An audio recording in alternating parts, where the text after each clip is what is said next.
Hello there, Lisa Fitz here from Project 7 and welcome to our check-in service. So this is where we're going to hook up with our previous headline producers and our alumni from all around the world. We're going to find out where you are, what you're doing, what you're working on, how you're doing it, that kind of thing. Anyone who's been to one of our Project 7 events knows what an intensely challenging and rewarding week it can be, where forever friendships are made and creative connections that last are created. And this is the check-in service. So we're going to try and put everyone together so we can hook you up with your Project 7 kin. And today we're checking in with flautist, composer and Project 7 alumni Marie-Veronique Bourque. Based in Regina, Saskatchewan, Canada, Marie-Veronique, or MV as she prefers to be called, has had a long and successful career performing at countless festivals and concerts in varying jazz, classical and big band lineups. Her musical journey started at the age of 4 and has taken her on many adventures, including to the UK for our Project 7 songwriting retreat in 2019. MV is currently working on 2 new albums, her latest EP of original songs with musicians from Saskatchewan and Quebec, and an instrumental album written and arranged for flute and Chapman stick. MV is a fearless improviser and a highly versatile musician. Her unique sound and style of playing fits easily into so many different musical combinations. Hello, MV. It's Lisa Fitz calling, checking in from England. How are you? Hello, Lisa. I'm very good. Yeah, it's awesome to see you. Yeah, you too. You look very happy, very light, and your music room behind you looks very spacious. And oh, this is the most beautiful music room I could imagine having. So, yeah, I really enjoy working here. A little hot in the summer, but still fantastic. Beautiful space. Well, where are you at the moment, MV? Tell us where you are. Well, I'm in Regina, Saskatchewan, Canada. Yay! Yeah, and it's not minus 40 today, so it's even better. That's a long way. And what are you working on at the moment creatively? What are you using this time to do? Oh my goodness, I worked on several different projects. I was to go in May in Quebec to record the second part of an EP, but it's been postponed to September. Maybe later on we're going to see what's going on with that project. And I'm working also on a full album duet, flute and Chapman stick, that we were supposed to record in studio yesterday. So this again, it's been postponed, and the problem is that for the last month and a half, we haven't been able to work together at all to rehearse and get ready for that recording. So we're going to have to catch up with all that eventually, because we need to work together. He just cannot record his tracks and me adding up to it. We need to work as a team on this project, specifically being So can you explain to us what a Chapman stick is, please? Oh, yeah. Well, it's hard to explain, actually. It's like the top part of a double bass where you would put your fingers. So only that, and you hold it with a string, with the strap, like a guitar.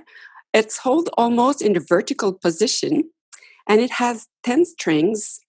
And instead of pinching the strings like on a guitar, you tap on the strings, and you have a bunch of pedals that you can use with that. So and both hands have the same role with the Chapman stick.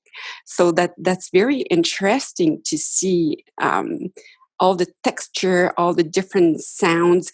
It's more percussive, and so what we do for that album is we work really on only original works that we write specifically for that combination of instruments. So it's flute and Chapman stick. Flute and Chapman stick. That's interesting. So yeah, and we're really thrilled with and the more we work on those same songs, because we've been working on some of them for almost a year and a half now, because we met in January last year. And so we've been working on some of them for a long time. So it has matured, and we recorded ourselves several times also in the process. So we see what's working, what's not working. And I really like that aspect of that. I think it's really Yeah, fun it's to a do. fascinating combination. I look forward to hearing more of your compositions. I started doing Facebook little videos that I do twice a week.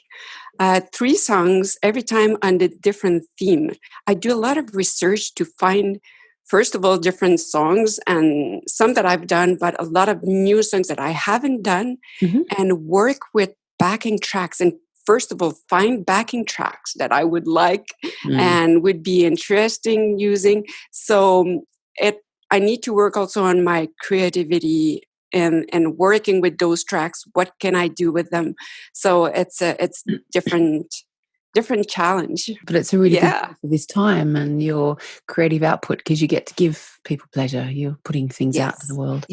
Yes. I have very good response, really positive response, and that's why I keep doing it, because it's a lot of work Yeah. just to share one episode of that. I understand. That That's what we're doing with this show check-in service. We've created a bit of a monster, but yeah. it's a groundswell, and just it's so nice to talk to people and catch up with people. I don't know why we didn't do this ages ago, but it was because of the isolation of the situation that actually brought this to a head. And Mhm. Indy and I are thinking, well, what can we do? Let's talk Yeah. to MV in Canada.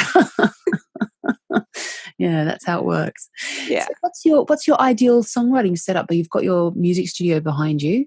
Yeah. What do you like around you, and how do you like to set up your songwriting day? If you had the perfect environment and scenario, what would it be? Well, first of all, I change my setup quite often in my music room, depending on what I need to do. I like when I write new songs, usually I'm on the real piano behind me, and because I want to have the real sound. However, I'm not a pianist. So I can usually I just my hands guide me to where I need to press on the piano, which keys I just start from what I hear, and it leads me somewhere. Sometimes it doesn't work, but most of the time I get snippets here and there, and usually record what I'm doing with my cell phone. I just record quickly what I play, and then I take that idea later on and rework on that. So I use a lot of the piano. Then underneath the table where I'm sitting here, I have a keyboard that I can take out. So when it's time for me to more work on rewriting my stuff on Sibelius, I use the keyboard when I want to change chords, so I don't have to move back and forth to the piano. And sometimes, as I do also vocals, got my mic, got 2 different amps that I'm using. And when I work with Chapmentics, we need to make more room because I don't know if it sounds big for you, but it's kind of a tiny area still to work 2 of us together and that. So yeah, that's mainly what I have. I had the privilege of working with you on Will Cox's album that we produced at the end of Oh last yeah. year, and you just played on every track, and pretty much you improvised on a lot of the songs that Will's written, and then we recorded. Where is your musical background? Where does all this inspiration come from? So you're a jazz player, you're a classical player, you can improvise, you can read.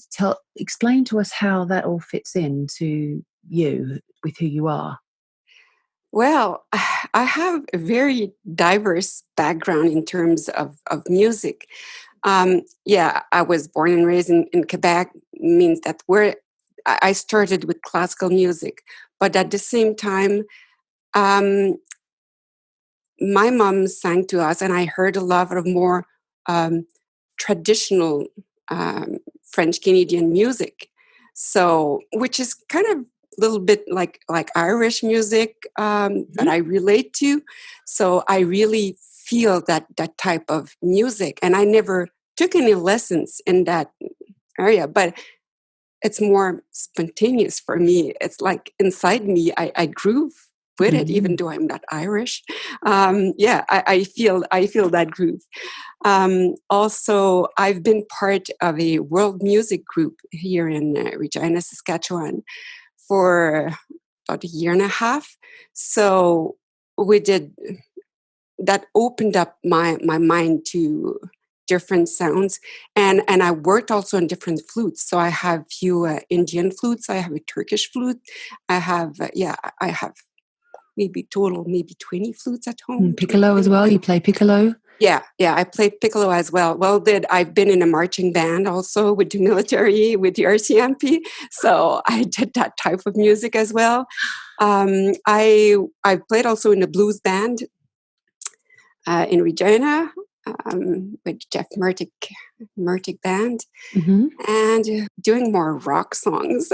I mean, I think P7 was the first opportunity I had to explore that genre of music, and as a player, and that was awesome. That was just, and I realized just that I could do it. Well, it's hard to say if I can do it or not, because there's never flutes in that type of music. So for me, I just use my experience and what I have, and you're absolutely fearless. So you were with us for Project 7 2019, and by the end of the week there was a scrum of people wanting to work with you, because whatever group we'd put you in, you would just fit right in, whether it was heavy rock stuff, was it ballad, whether it was a live room with Johnny. What's your most memorable Project 7 moment, MV? I have to say there's two. First of all, I think that's what opened up most doors for me, was that impromptu jazz night that we had with Will. And I think that's when we both, because we never worked in the same group together during P7.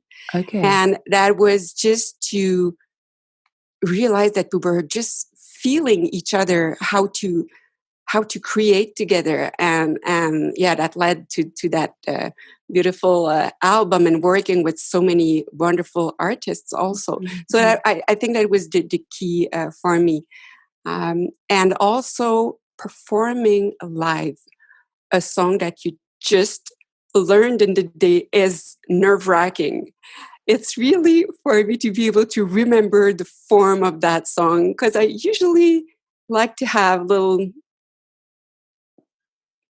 guidance written, or just a sheet of music for something so new, and go for it. And that was really an experience, such a valued experience, working with everybody. Brilliant, because again, it's confronting, isn't it? Because you are in a writing team, you write, then you do a stereo recording, you rehearse it, and then you perform it that day, that evening, in front of all your peers, in front of all the producers at the listening session. Absolutely. It's terrifying, but it's brilliant. And the energy is always just so fantastic. Oh, yeah. And the audience being listened by your peers, people who also write, who can understand how you feel, but understand the music that you're creating is amazing. Cool. I'm going to ask you some quick questions. So you just have to tell me what you prefer now, MV. You ready? Yeah. Okay. Cat or dog? Dog. Wine or whiskey? Wine. Hockey? No question. No question. Hockey or baseball? Canadian football.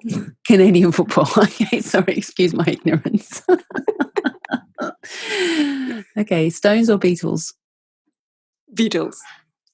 Sweet or sour? Sweet. Truth or dare? Truth. Okay. Birthday or Christmas? Christmas. And the last one, are you a night owl or are you an early bird? Both. Me too. MV, it's so nice to see you. And thanks for checking in. It's good to catch up. Well, me too. That was awesome. Thank you so much for having me, Lisa. Oh, it's a pleasure anytime. And from your Project 7 family, stay safe and keep creating. Yeah, thank you. Bye. For more info and to apply to one of our Project 7 songwriting retreats, visit us at project7.com.